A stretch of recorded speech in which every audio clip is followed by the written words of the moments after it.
Hai nakama, apa kabar? Selamat datang di channel Anime Haki. Pada video kali ini kami akan mereview One Piece chapter 1029 yang lagi-lagi salah satu pasukan penting Kaido mampu ditumbangkan. Oke, langsung saja kita bahas bersama-sama. Kita mulai dari cover story. Cover story kali ini memperlihatkan Bonnie yang sedang kontes lomba makan sobami melawan 6 berang-berang laut. Jika dilihat, saat ini mereka masih imbang dengan jumlah mangkok bekas yang sama. Lalu, jika kita ingat, sobami adalah salah satu makanan yang sempat dijual oleh Sanji selama penyamarannya di ibu kota bunga dulu. Namun, sayangnya, selama misi penyamarannya menjadi penjual sobami tidak berjalan mulus. Beberapa anak buah Kyoshiro membuat onar di kedai miliknya, hingga Sanji harus menghentikan penyamarannya sebagai penjual sobami. Oke, kita langsung masuk pada inti pembahasan. Di awal chapter, kita akan diperlihatkan lanjutan adegan keren yang tanpa sengaja Sanji lakukan. Queen yang saat itu menyerang Sanji dari belakang menggunakan pedang. Bukannya kepala Sanji putus atau terluka, malah pedang Queen yang hancur seperti kaca.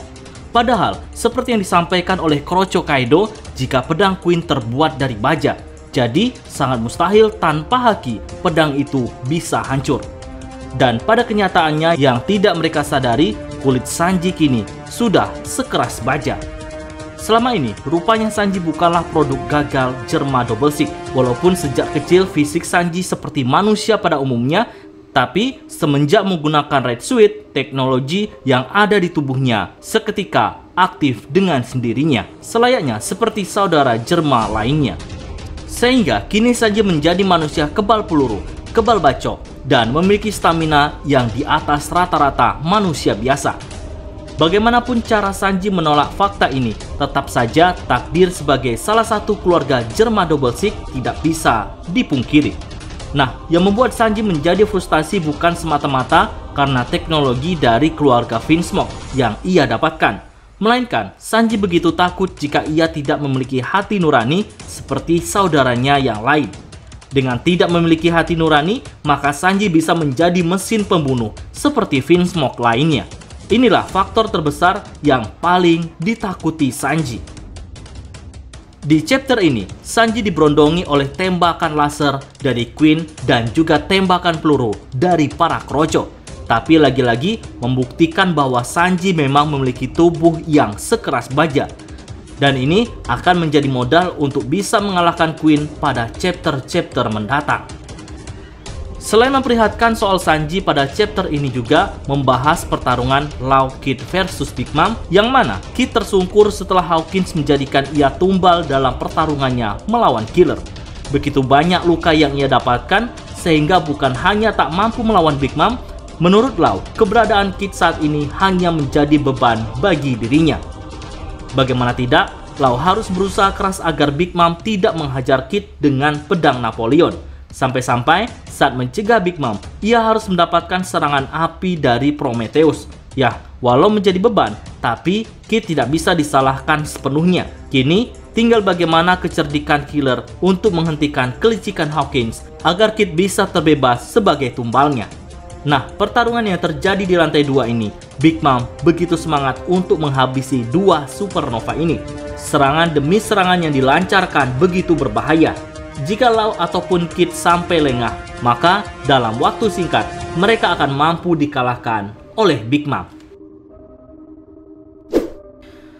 Pertarungan selanjutnya yang tak kalah seru adalah duel antara Hawkins versus Killer.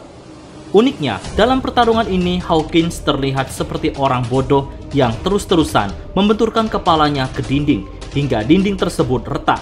Bukan tanpa alasan, tindakan Hawkins ini rupanya ingin membuat kepala Kid kesakitan karena ia menjadi tumbal Hawkins. Dan wajar saja jika Kid diperlihatkan tersungkur menahan sakit kepala. Killer yang mengetahui jika Kid menjadi korban, maka ia meminta Hawkins untuk menghentikan membenturkan kepala. Bahkan Killer pun tidak melawan ketika dirinya ditendang oleh Hawkins. Hal ini bukan karena takut, tapi jika dia salah dalam bertindak, maka bisa jadi ia tanpa sengaja membunuh kaptennya sendiri. Dengan kecerdikan Killer, ia mengambil peluang menyerang tubuh asli Hawkins dengan begitu yakin. tangan kiri Hawkins dipotong olehnya dan rupanya itu berhasil. Tangan Hawkins benar-benar terpotong karena faktanya Kid tidak memiliki tangan kiri. Maka serangan itu akan berbalik kepada tubuh Hawkins. Dan momen paling bodoh adalah saat ditanya killer berapa nyawa lagi yang dimiliki Hawkins, maka ia menjawab jika itu adalah tumbal terakhir. Dan dari situ, killer sangat semangat untuk menghabisinya tanpa ada yang harus dikorbankannya lagi. Hawkins lalu mencari peruntungan dengan menarik salah satu kartu tarotnya yang berharap ia memiliki peluang untuk menang, tapi nyatanya kartu menara runtuhlah yang keluar. Kartu ini memiliki maksud jika rencana yang telah dibangun selama ini hancur total, alias Hawkins kalah dalam pertarungan. Nah, di sini kami malah menduga jika kartu yang dikeluarkannya bukan hanya diperuntukkan bagi dirinya, melainkan satu kesatuan dalam bajak laut Kaido, karena Hawkins merupakan salah satu anggota bajak laut Kaido. Itu artinya semua rencana yang dibuat oleh Kaido selama ini akan hancur total, seperti memindahkan Onigashima ke ibu kota bunga. Besar kemungkinan akan digagalkan Momonosuke yang saat ini sedang membuat awan api untuk menopang Onigashima agar tidak jatuh di ibu kota bunga.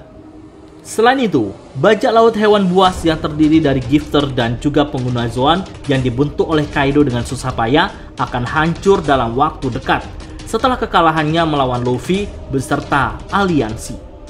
Nah, setelah Hawkins selesai mengeluarkan kartu tarotnya, ia menyerang killer untuk terakhir kalinya, yaitu dengan menggunakan boneka voodoo yang ia keluarkan dari pedangnya. Jika nakama masih ingat, boneka voodoo inilah yang dulunya menyerang Zoro dan Luffy dalam pelariannya untuk menyelamatkan Otama yang sedang keracunan air limbah. Boneka voodoo ini rupanya bukan tandingan killer, karena hanya sekali tebasan saja boneka voodoo langsung bisa dilumpuhkan. Dan tidak menunggu waktu lama, killer mengambil kesempatan untuk mengakhiri pertarungan mereka. Dengan pergerakan yang sangat cepat, Hawkins mendapat serangan telak yang membuatnya benar-benar mampu dikalahkan. Nah, dari pertarungan mereka, kita tahu bagaimana kualitas bertarung seorang Hawkins. Dia tidaklah hebat dalam bertarung, yang membuatnya mampu merepotkan lawannya hanya dengan kekuatan buah iblisnya saja. Lalu, salah satu yang bisa diambil pelajaran dari kasus Hawkins menurut kami yaitu jangan terlalu jujur pada lawan dan membeberkan kelemahan yang nantinya akan menjadi bumerang bagi dirinya sendiri.